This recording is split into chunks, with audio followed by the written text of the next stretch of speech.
guys, if you are experiencing hair shedding, hair breakage, or any form of scalp inflammation, this video is for you. Do well to subscribe to the channel if you are new. My name is Lydia. In today's video, we are making a hairspray you can use on your hair. I've always been advocating using herbs on your hair and how it can be so beneficial for you and your hair. In this video, let's make this simple hairspray using rosemary, hibiscus, and black seeds. These seeds are very powerful. Like, they are really potent if you are very consistent with them. I love to use these seeds, especially combine them with other herbs so that they are very more potent. I don't know if you get me. Breaking things down, rosemary on its own is good, but then when you combine it with other herbs, they are very powerful. So I'm using black seeds and also hibiscus leaves. Hibiscus leaves, I love it especially because it's able to nourish the hair very well. For black seeds, it is clinically proven that it's able to regrow bald spots. Like if you're having issues with your hair, if your hair is not growing, if you're having certain challenges on your scalp, black seed is a must try. For dandruff, I would recommend that you use fenugreek seeds, but in this video I'm not using fenugreek seeds. I'm just using black seeds, rosemary, and also hibiscus. So I just leave them to steep for a while. You know, in this video I was quite hurry, like I was in a hurry, so I didn't really let it steep for so long. But after a while, I just had to do some skirmishes to get the color back, because what is hibiscus hair tea without the color? You know, it gives it some more color. So I left it to steep more when I realized I wasn't getting the color that I wanted.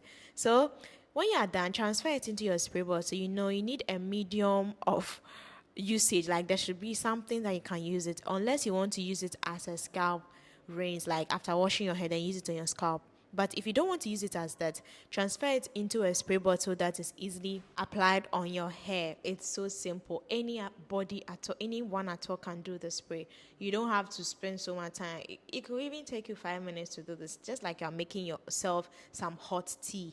But with this one, you're going to strain the tea. Yeah, something like that. So anybody at all can make the spray. Yes. So I always emphasize that do this in small batches. You don't have to do so much. If you do so much, they may go bad and you may regret it. You may say that, oh my goodness, I've wasted. In fact, it's waste. Doing so much, it's waste.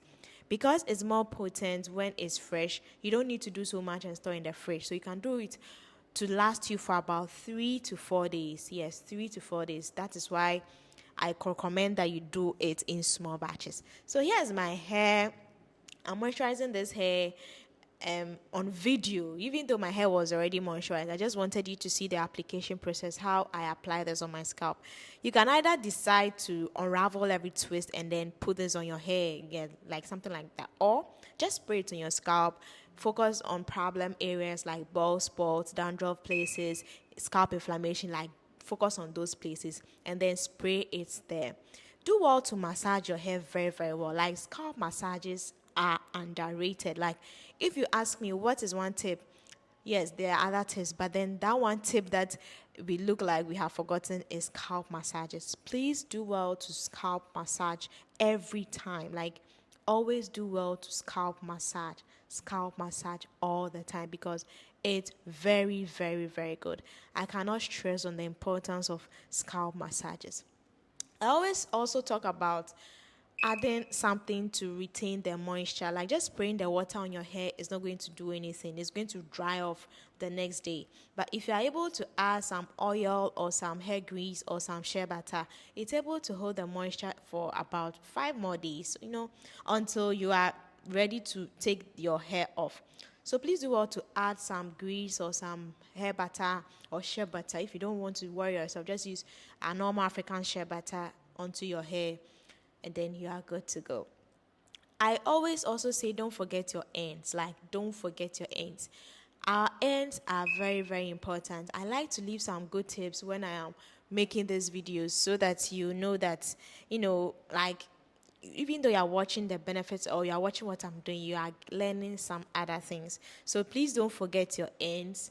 Make sure that enough of the oil or the butter is focused on the ends. If you don't, you are going to end up breaking your ends. Like your ends are going to break very easily and very fast. So guys, this is me applying this hibiscus hair tea. That's hibiscus, rosemary, and black seed onto my hair. You can do this every day depending on your hair porosity. My hair is very porous, so every day is completely safe. But if you don't have a high porous hair, please do it, let's say, twice or three times in a week so that you don't clog your pores. And it's also important to do it according to how often you wash your hair. I wash my hair every week. So yeah, I can use this every blessed day. But if you wash your hair once a month, please don't try using this every day. Yes, I hope you learned something from this video, and I hope you're going to subscribe to the channel. My name is Lydia once again. Do well to subscribe to the channel. Do well to ask your questions. Do well to give me some recommendations on what you want me to do or what you want me to do for you. I mentioned that I'll be posting more of deep conditioners and protein treatment in my subsequent videos. And last thing to note, please do well to massage your scalp. Do well to massage your scalp. I'll be ending here for today. Don't forget to subscribe to the channel and don't forget to like this video if it impacted something in you. Till next time, bye.